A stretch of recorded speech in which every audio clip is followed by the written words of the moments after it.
Have you ever felt completely isolated and alone despite the fact that you're surrounded by people online, in your day-to-day life, even in your friend groups? Maybe you're coming to this video feeling that way right now. You open Instagram and you scroll through your feed and see all of your friends' smiling faces and all of their good news, but you can't really find yourself happy for them. You just feel yourself mad because you feel like they're leaving you at a time where you really need them. Even though they haven't left you, you just wish you were closer with them. You despise how superficial and curated social media is, but you don't want to delete the apps because then you'll be actually alone. It shouldn't be a shock to you that making real connections in 2024 is literally mission impossible. Making and keeping real friends, especially after the pandemic, is harder than it's ever been before. Or at least that's how it feels, and you're not the only one. It is no secret that younger generations, specifically Generation Z, has had way harder of a time making friends and is going through a loneliness epidemic. We are also more likely to develop mental illness.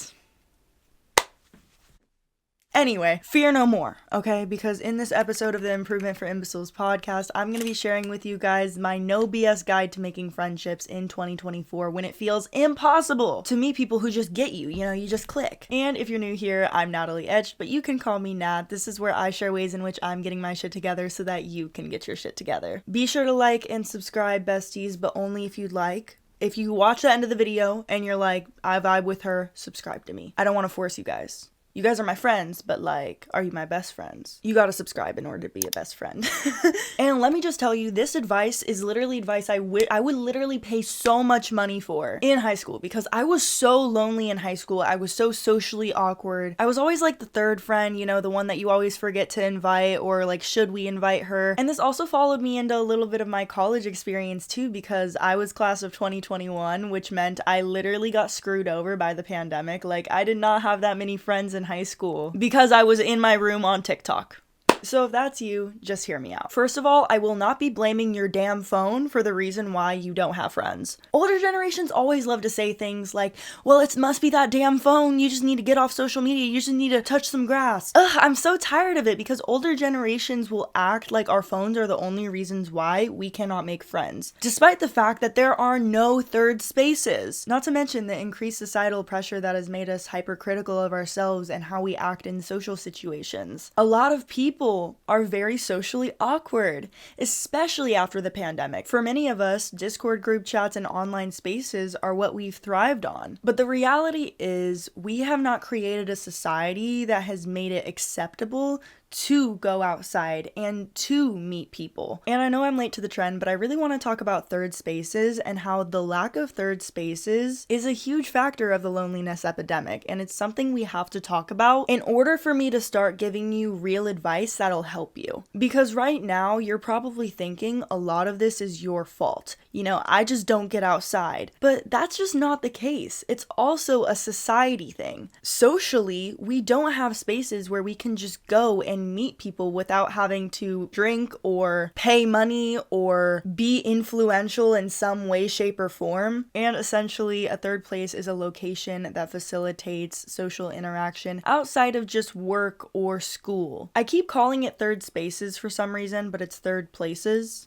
So ignore that. In the past, third places used to be parks, roller rinks, churches, community centers, libraries, malls, theaters. These are places where people used to gather and actually have social interaction. When I was in middle school, I remember the malls used to be a place that everyone would go. And I don't know if this is everywhere around the world, but at least in America, a lot of the malls closed down. And the malls that didn't close down, they actually saw a decrease in the amount of people who go out to malls. More people are just deciding to stay at home and go shop online. And I'm sure we can think of many different examples of third places that used to be super lively, but then suddenly nobody's there anymore. My point is, without these organic settings where people can cross paths and mingle, it can be difficult to actually get out of your shell and meet people and make friends. If the only time you're going outside is when you have to do something, you're not gonna feel like you can actually go and talk to people. You're just gonna be focused on the task at hand. My first piece of advice on how to make friends is to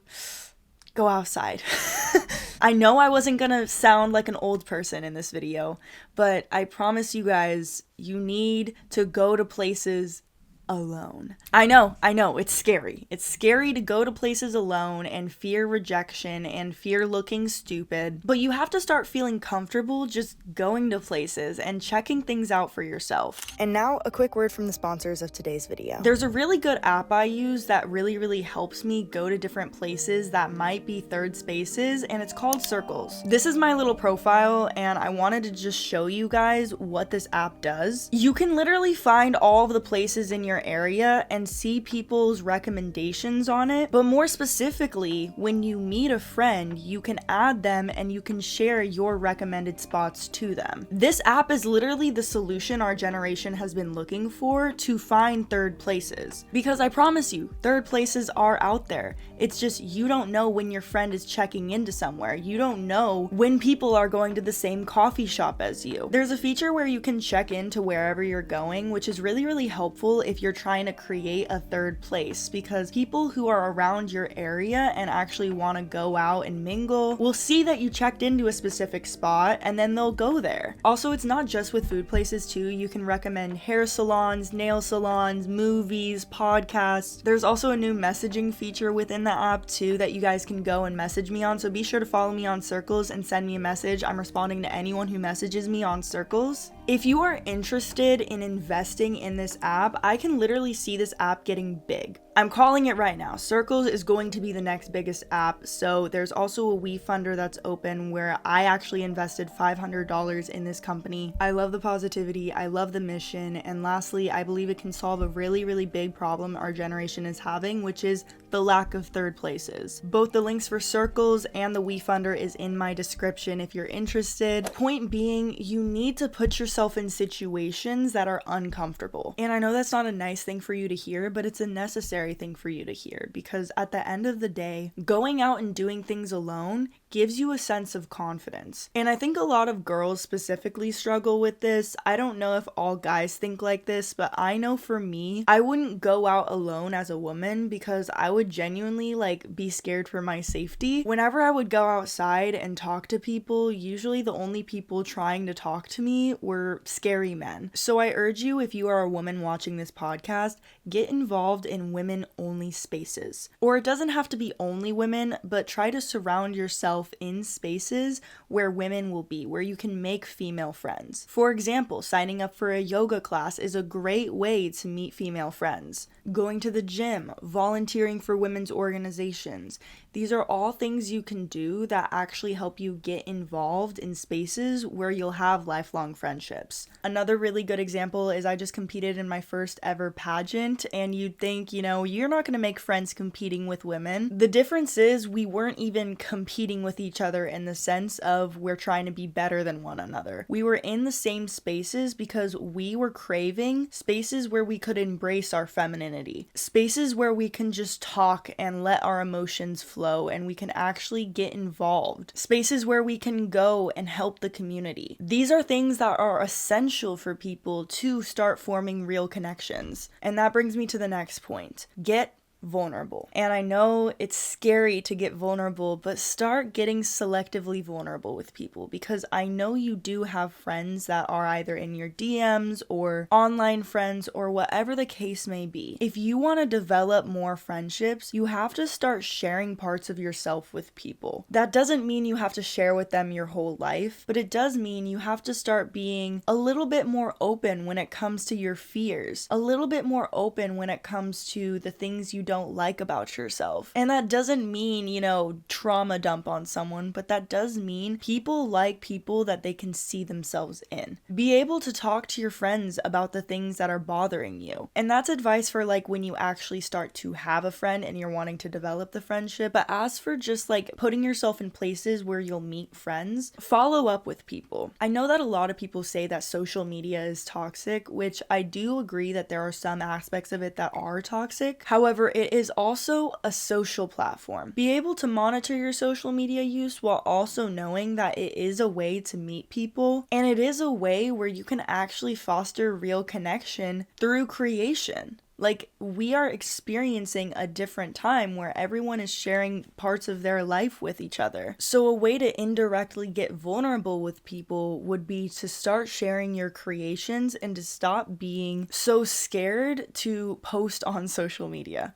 And that is my take. I think everyone has their own take on this because not everyone wants social media to be involved in their life. And again, you can meet people through going to third places or through work or through various networking events. But this is coming from someone who was so scared to post on social media because I thought everyone would judge me. And the friends I actually had didn't really believe in my social media. They kind of saw it as a joke. If you are the type of person who wants people who network and do social media and you want creative people in your life, not sharing your art, not sharing your creation is actually selfish. You are doing a disservice to not only yourself, but other people around you who might have gotten inspired by seeing you shine your light. By you just being yourself and being able to get vulnerable and to do what you want to do, whether that is start a business, start posting your art, start posting YouTube videos, start posting about things that make you happy. Even if you're not doing it in an influencer sense, like just start posting things that just genuinely make you happy. Doing that is a way to get vulnerable and to also attract people who have the same energy as you, who think the same way you do. But I know everyone has different takes on how social media can cultivate friendships, but I'm not saying that that's what dictates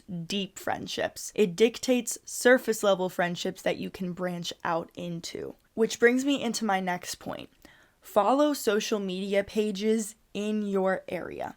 So what I mean by that is people will post about events, social gatherings, school activities, whatever it is. Most of the time, those things are posted on social media. Follow those pages because that is how you develop mutuals. People will see that you are following kind of the same people and they'll go, I wonder what this person is about. And that's how you meet people in that way. Now from there, you are going to like people's photos. You are not going to be a stranger on people's pages. You are even going to comment on people who you've seen at gatherings or in real life events. You are going to comment on their posts. Just as you would comment on people in real life too, like if you are at a cafe, go up to someone and be like, hey, I really like your nails. Oh my God, I really like your hair. Oh my God, your outfit is really cool. Training yourself to be a conversationalist is something that every single person would get a lot of value out of. It's not easy to start conversations with people, but after you do it so much, it becomes tolerable. I was talking to one of my friends who was having trouble public speaking, and what they said to me was, Natalie, you're so good at public speaking, I'm not good at public speaking. And what I told them was what I had to tell myself. You don't have to be good at public speaking. You just have to act like you are. You can apply that piece of advice to literally anything. You don't have to be a good conversationalist. You just have to act like you are. It's okay if you don't want to lie to yourself and say, oh, I'm great at talking. Oh, I'm an extrovert, because I'm not an extrovert. It's not natural to me to speak like this. If you guys saw my unedited videos, I stutter, I say things I don't mean, I pause and stare at the wall. It is not natural to me. You guys are just seeing the version of myself when I decided, okay, it's not natural to me, but I'm going to act like it is. And the reason this works is you're not just letting yourself sit in that excuse of, oh, I'm just not good at it. It puts your brain into the position where it has to think, okay, well, if I was good at it, what would I do? Because oftentimes we already know. We already know what it's like to be a conversationalist. We already know what it's like to have good friends. We already know what it's like to be a good friend and to maintain long-term relationships. You are just stuck on this idea that you are incapable of going out and meeting people. You are not incapable. Next, when you actually do meet up and hang out with someone, be sure to check back in on them. Oftentimes, we go through periods of time in our life where we do need some solitude. A friend might not respond to you that fast, or they blow you off in some way, shape, or form. Don't be the person that holds things over people's heads. And I know this is really hard, but if that person wasn't on that level with you, you can't expect them to just respond to you immediately. because you don't know what's going on in someone's life if you're not close with them, if you're not friends with them like that. Learn how to bring people in at your level of comfort. It goes back to the idea I was talking about in a lot of my videos. Accept people as they are, place them where they belong. If someone isn't responding to you or is making you feel super lonely and is not acting like a friend, maybe they're not your friend. Maybe they're an acquaintance. Maybe they're just a mutual. Maybe they're just someone you don't even know anymore. Something that social media has been training us to believe is surface level is bad. This idea that surface level conversation or just small talk is unbearable. And I need you to reject this notion that small talk is stupid. Because in reality, small talk gives us life. And I know that sounds silly, but it genuinely does. Because if it weren't for that one lady at the grocery store who smiled at you and said, "You're a beautiful young lady," or "You're a cute little lad," or I don't know, whatever, you know how old people be. I feel like old people are so wholesome. And that is an example of some small talk. Some small talk is genuinely so wholesome, how we can just talk to people about our day, about our lives, and it's just genuine courtesy. It's like manners, right? And that's not denying the fact that some small talk can be annoying, but I think it's important to realize that if you're wanting to make friends with people, you have to be okay with surface level conversation until they want to bring you into their level of comfort where they want to get deep with you. People will only bring you in to their level of comfort, but you will also only bring other people in to your level of comfort, you know? Like, if you feel uncomfortable with someone, you're not going to want to be their friend. Sometimes we're so fixated on the idea of who someone is going to be as a friend that we forget that we are a friend to ourselves first and foremost. So focus on making yourself whole.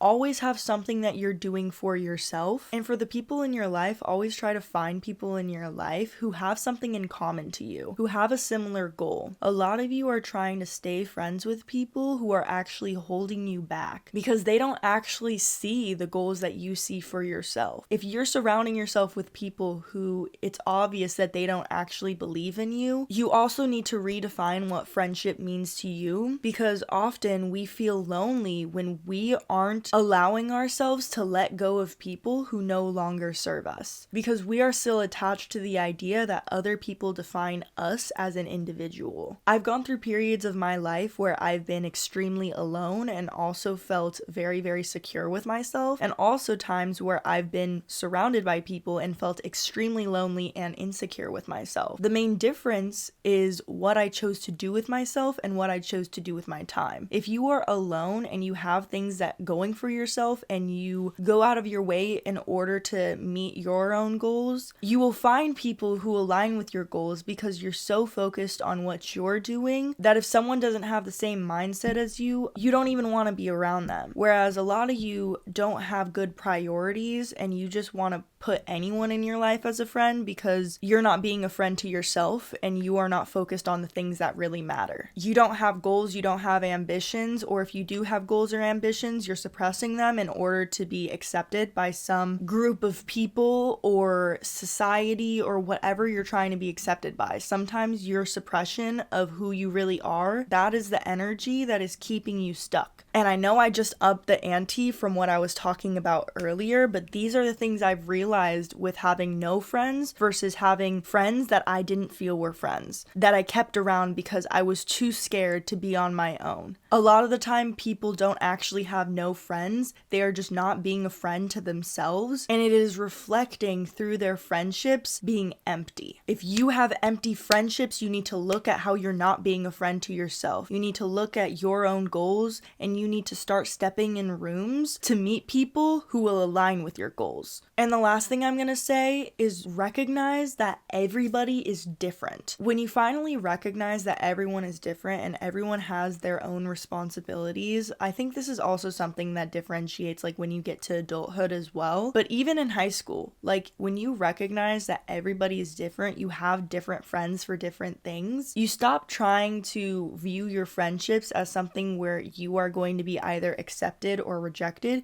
you start viewing them as, what does this person bring me? How does this person make me happy? And how do I make them happy? You start thinking about how your energy meshes well with each other. Like there's an equal give and take. Whereas in the situation where you're trying to be accepted by a group of people, or, trying to find that group of people and just feeling super lost without it, you feel left out in the sense of, what am I not doing? Why am I being rejected? Why don't they like me? When that might not even be the case. They might genuinely just not know who you are. They don't know how your energy meshes well with the other people's energy they're around. Some people's energy is different when they get around different people. And that's not a bad thing, that's just a human thing. There's some friends of mine I know I can just sit and talk for hours and hours and hours about, and other friends I know I can go out and party with. Two are completely different. You have your intellectual friends, and then you have your friends where you can just go and have a good time with them. Having only one friend for everything will get you in more conflict, and it'll make you feel resentment for who this person is, when in reality, they are who they are. You are who you are. And learning how to be more secure within yourself will help you deal with times where you don't really agree with what a friend is doing, or you feel like this friend is abandoning you. It'll help you in knowing that your friendship is valuable and your alone time is valuable. And once you're secure in yourself and what you bring and how you are,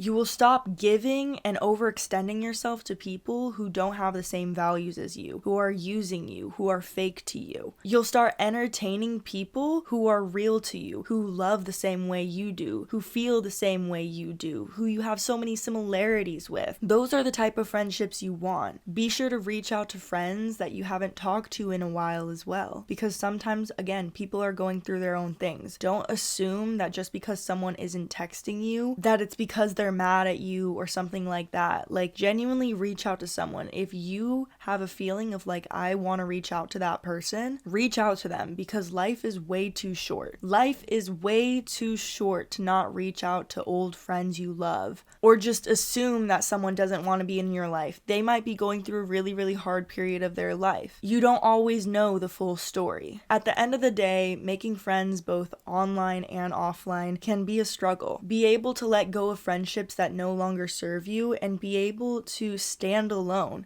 even if you're just going out for coffee, even if you're just taking yourself to the movies. With that being said, you guys, thank you guys so much for tuning into the Improvement for Imbeciles podcast. I know this week was kind of like a ramble, but honestly, what am I kidding? Every single week is a ramble, but this is where I share ways in which I'm getting my shit together so that you can get your shit together. I love you guys so much, besties. Be sure to check out all my social medias, my circles specifically, because again, I genuinely believe that this app is going to be big. All of my social medias will be on the screen. Be sure to like this video and also give it a rating if you're listening on Spotify. I'll see you guys next week. Stay stupid, my friends. Okay, bye guys.